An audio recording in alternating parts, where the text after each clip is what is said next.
Hello, and welcome to day 12 of Bible Reads with Charity, where we read through the entire Bible in 1 year, in order, book by book, chapter by chapter.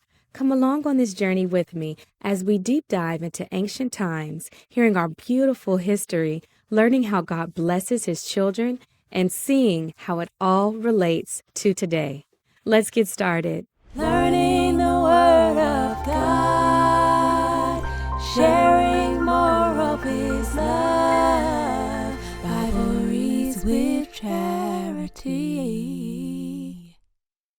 Was there ever a time you had some amazing news that you were so excited to share, and when you finally shared it with family and friends, they became jealous of you? Well, that's exactly what happens to Joseph. His father Jacob has 12 sons, and Joseph is the oldest from his favorite wife Rachel. So of course Joseph is the favorite son, and his brothers hate him because of this. And if that wasn't enough, Joseph goes and tells his brothers of a dream he has where all of his brothers bow down before him. And when the brothers hear this, they were not only jealous of him, they want to kill him. Well, obviously, things like emotional intelligence were not around back in Bible days because no one can control their emotions. Every time someone gets their feelings hurt, they want to go and kill somebody. Or wait, I guess that too is still happening today. I'm telling you, all y'all with these anger issues need to pick up this Bible, honey, because only God can help you keep these emotions in check. You don't need a self-help book. You need the God help book, the Holy Bible, to get your life back on track. I'm trying to give y'all the keys to life, but y'all don't hear me though. But seriously, let's check out today's reading of Genesis chapters 35 through 37 to see how the brothers handle their brother Joseph.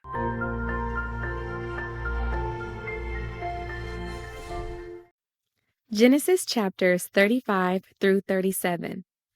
Genesis chapter 35. Jacob's return to Bethel. Then God said to Jacob, "Arise, go up to Bethel and dwell there, and make an altar there to God, who appeared to you when you fled from the face of Esau your brother." And Jacob said to his household and to all who were with him, "Put away the foreign gods that are among you, purify yourselves, and change your garments. Then let us arise and go up to Bethel, and I will make an altar there to God, who answered me in the day of my distress, and has been with me in the way which I have gone." So they gave Jacob all the foreign gods which were in their hands, and the earrings which were in their ears, and Jacob hid them under the terebinth tree which was by Shechem. And they journeyed, and the terror of God was upon the cities that were all around them, and they did not pursue the sons of Jacob. So Jacob came to Luz, that is Bethel, which is in the land of Canaan, he and all the people who were with him. And he built an altar there and called the place El Bethel, because there God appeared to him when he fled from the face of his brother. Now Deborah, Rebekah's nurse, died, and she was buried below Bethel under the terebinth tree. So the name of it was called Elon Bakuth. Then God appeared to Jacob again when he came from Padan Aram and blessed him. And God said to him, "Your name is Jacob. Your name shall not be called Jacob any more, but Israel shall be your name." So he called his name Israel. Also God said to him, "I am God Almighty. Be fruitful and multiply. A nation and a company of nations shall proceed from you, and kings shall come from your body. The land which I gave Abraham and Isaac I give to you, and to your descendants after you I give this land." Then God went up from him in the place where he talked with him. So Jacob set up a pillar in the place where he talked with him, a pillar of stone, and he poured a drink offering on it, and he poured oil on it. And Jacob called the name of the place where God spoke to him Bethel. Death of Rachel. Then they journeyed from Bethel, and when there was but a little distance to go to Ephrath, Rachel labored in childbirth, and she had hard labor.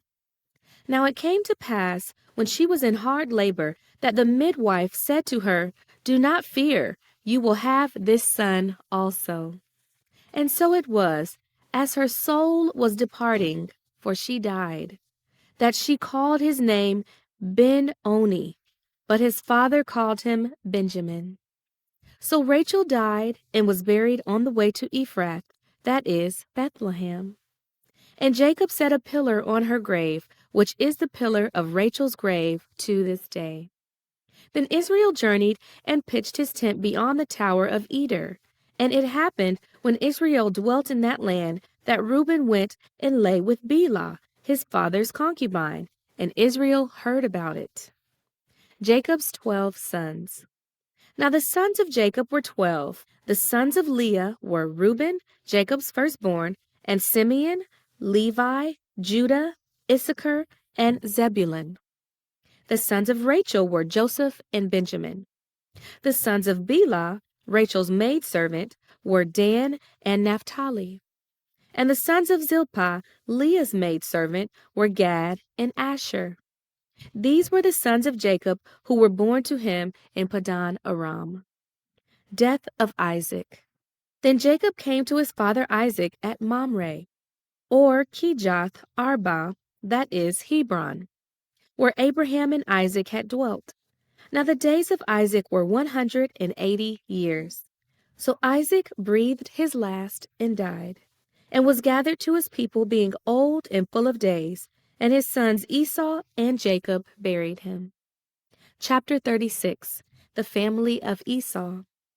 Now, this is the genealogy of Esau, who is Edom.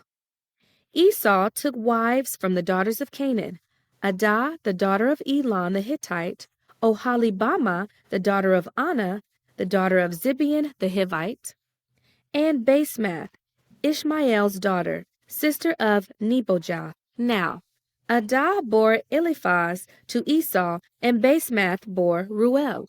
And Oholibamah bore Jeush, Jalam, and Korah. These were the sons of Esau who were born to him in the land of Canaan. Then Esau took his wives, his sons, his daughters, and all the persons of his household, his cattle, and all his animals, and all his goods, which he had gained in the land of Canaan, and went to a country away from the presence of his brother Jacob. For their possessions were too great for them to dwell together, and the land where they were strangers could not support them because of their livestock. So Esau dwelt in Mount Seir. Esau is Edom. And this is the genealogy of Esau, the father of the Edomites, in Mount Seir. These were the names of Esau's sons: Eliphaz, the son of Adah, the wife of Esau, and Ruel, the son of Basemath, the wife of Esau. And the sons of Eliphaz were Teman, Omar, Zepho, Gatam, and Kenaz. Now, Timnah was the concubine of Eliphaz, Esau's son, and she bore Amalek to Eliphaz. These were the sons of Adah, Esau's wife. These were the sons of Ruel: Nahath, Zerah, Shammah, and Mitzah. These were the sons of Basemath, Esau's wife. These were the sons of Oholibamah, Esau's wife, the daughter of Anah, the daughter of Zibeon. And she bore to Esau Jeush, Jalam, and Korah. The chiefs of Edom. These were the chiefs of the sons of Esau. The sons of Eliphaz, the firstborn son of Esau, were Chief Teman, Chief Omar, Chief Zepho, Chief Kenaz, Chief Korah, Chief Gatam, and Chief Amalek. These were the chiefs of Eliphaz in the land of Edom. They were the sons of Adah. These were the sons of Ruel, Esau's son: Chief Nahath, Chief Zerah, Chief Shammah, and Chief Mitzah. These were the chiefs of Ruel in the land of Edom. These were the sons of Basemath, Esau's wife. And these were the sons of Oholibamah, Esau's wife: Chief Jeush, Chief Jalam, and Chief Korah. These were the chiefs who descended from Oholibamah, Esau's wife, the daughter of Anah. These were the sons of Esau, who was Edom, and these were their chiefs. These were the sons of Seir, the Horite, who inhabited the land: Lotan, Shobal, Zibeon, Anash, Dishan, Ezer, and Dishan. These were the chiefs of the Hortites, the sons of Seir in the land of Edom. And the sons of Lotan were Hori and Himam. Lotan's sister was Timnah. These were the sons of Shobal, Alvan, Manahath, Ebal, Shepho, and Onem. These were the sons of Zibeon, both Ajah and Anah. This was the Anah who found the water in the wilderness as he pastured the donkeys of his father Zibeon. These were the children of Anah, Dishan and Oholibamath, the daughter of Anah. These were the sons of Dishan, Hemdan, Eshban, Ithran, and Sharan. These were the sons of Ezer, Bilhan, Zavan, and Akan. These were the sons of Dishan, Uz, and Aran. These were the chiefs of the Horites, Chief Lotan, Chief Shobal, Chief Zibeon, Chief Anah, Chief Dishan, Chief Ezer, and Chief Dishan. These were the chiefs of the Horites according to their chiefs in the land of Seir. The kings of Edom. Now, these were the kings who reigned in the land of Edom before any king reigned over the children of Israel. Bela, the son of Beor, reigned in Edom, and the name of his city was Dinhabath. And when Bela died, Jobab, the son of Zerah of Bozrah, reigned in his place. When Jobab died, Husham of the land of the Temanites reigned in his place. And when Husham died, Hadad, the son of Bedad, who attacked Midian in the field of Moab, reigned in his place. And the name of his city was Avith. When Hadad died, Samlah of Masrekah reigned in his place. And when Samlah died, Saul of Rehoboth by the river reigned in his place. When Saul died, Baal-Hanan, the son of Achbor, reigned in his place. And when Baal-Hanan, the son of Achbor, died, Hadar reigned in his place, and the name of the city was Pah. His wife's name was Mehetabel, the daughter of Matred, the daughter of Mazahab. The chiefs of Esau. And these were the names of the chiefs of Esau, according to their families and their places by their names: Chief Timnah, Chief Alva, Chief Jetheth, Chief Kenaz, Chief Timon, Chief Mibzar, Chief Magdiel, and Chief Eram. These were the chiefs of Edom, according to their dwelling places in the land of their possession. Esau was the father of the Edomites. Chapter 37. Joseph dreams of greatness. Now, Jacob dwelt in the land where his father was a stranger, in the land of Canaan. This is the history of Jacob. Joseph, being 17 years old, was feeding the flock with his brothers. And the lad was with the sons of Bela and the sons of Zilpah, his father's wives. And Joseph brought a bad report of them to his father.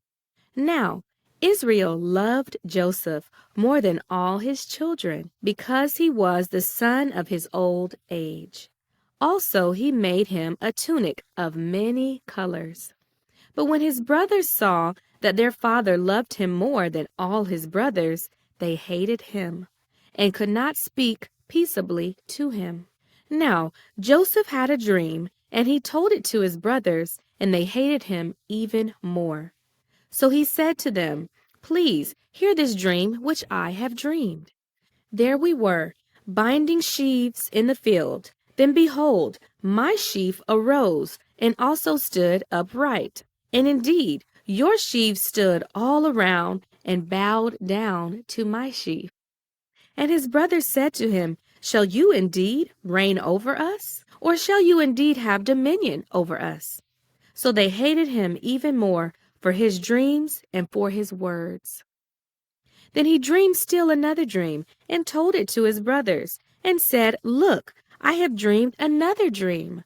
And this time the sun, the moon, and the 11 stars bowed down to me." So he told it to his father and his brothers, and his father rebuked him and said to him, "What is this dream that you have dreamed? Shall your mother and I and your brothers indeed come to bow down to the earth before you?" And his brothers envied him, but his father kept the matter in mind. Joseph sold by his brothers. Then his brothers went to feed their father's flock in Shechem. And Israel said to Joseph, "Are not your brothers feeding the flock in Shechem? Come, I will send you to them." So he said to him, "Here I am." Then he said to him, "Please go and see if it is well with your brothers and well with the flocks, and bring back word to me." So he sent him out of the valley of Hebron, and he went to Shechem. Now a certain man found him, and there he was, wandering in the field. And the man asked him, saying, "What are you seeking?" So he said, "I am seeking my brothers. Please tell me where they are feeding their flocks." And the man said, "They have departed from here, for I heard them say, 'Let us go to Dothan.'" So Joseph went after his brothers and found them in Dothan. Now, when they saw him afar off, even before he came near them, they conspired against him to kill him. Then they said to one another, "Look, this dreamer is coming. Come, therefore, let us now kill him and cast him into some pit, and we shall say, 'Some wild beast has devoured him.' We shall see what will become of his dreams." But Reuben heard it, and he delivered him out of their hands, and said, "Let us not kill him." And Reuben said to them, "Shed no blood, but cast him into this pit which is in the wilderness, and do not lay a hand on him, that he might deliver him out of their hands and bring him back to his father." So it came to pass, when Joseph had come to his brothers, that they stripped Joseph of his tunic, the tunic of many colors that was on him. Then they took him and cast him into a pit. And the pit was empty, there was no water in it. And they sat down to eat a meal. Then they lifted their eyes and looked, and there was a company of Ishmaelites coming from Gilead, with their camels, bearing spices, balm, and myrrh, on their way to carry them down to Egypt. So Judah said to his brothers, "What profit is there if we kill our brother and conceal his blood? Come, and let us sell him to the Ishmaelites, and let not our hand be upon him. For he is our brother and our flesh." And his brothers listened. Then Midianite traders passed by. So the brothers pulled Joseph up and lifted him out of the pit, and sold him to the Ishmaelites for 20 shekels of silver. And they took Joseph to Egypt. Then Reuben returned to the pit, and indeed Joseph was not in the pit, and he tore his clothes. And he returned to his brothers and said, "The lad is no more, and where shall I go?" So they took Joseph's tunic, killed a kid of the goats, and dipped the tunic in the blood. Then they sent the tunic of many colors, and they brought it to their father, and said, "We have found this. Do you know whether it is your son's tunic or not?" And he recognized it, and said, "It is my son's tunic. A wild beast has devoured him, without doubt. Joseph is torn to pieces." Then Jacob tore his clothes, put sackcloth on his waist, and mourned for his son many days. And all his sons and all his daughters arose to comfort him, but he refused to be comforted.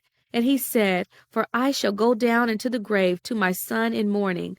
Thus his father wept for him. Now the Midianites had sold him in Egypt to Potiphar, an officer of Pharaoh and captain of the guard.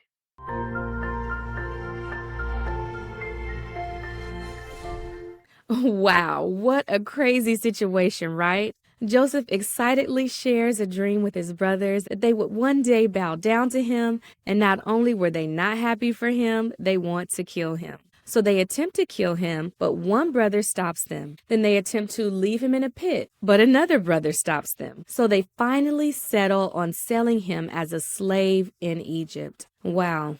Imagine waking up one day sharing some good news with your brothers, and they want to kill you for it. This is why sometimes when God places a dream or desire within you, it's okay not to share it right away, because sharing your vision might stir up hate and jealousy from the people closest to you, and facing this bad reaction may cause you to stop believing in yourself and to stop pursuing your goals and dreams altogether. Everything is not for everybody, and sometimes it's not intentional. These people you are sharing with may not even have the mental capacity to see where God is taking you. Or they may remember how you used to be back in the day and still see you as that same small person or nobody they used to know. Or even they may get upset if they hear you attempting to go past the level where they currently are. So please, if you don't hear anything else I say, learn to guard the visions and dreams God puts within you,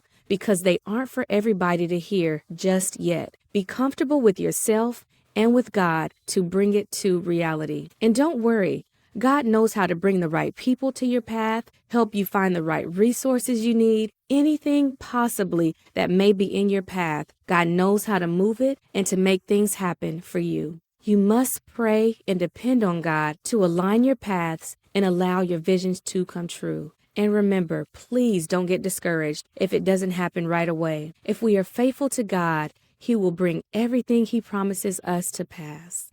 Thank you so much for tuning in. If you enjoyed this episode and want to hear more, subscribe, like, and comment on your favorite podcast platform, YouTube, and all social media at Bible Reads with Charity. Take care, and as always, be blessed and keep God first place. I love you, and I'll see you in the next episode. Trust and believe. Receive the words of God at Bible. Receive the words with charity. Subscribe on your favorite podcast and social media platforms so you never miss an episode at Bible Reads with Charity.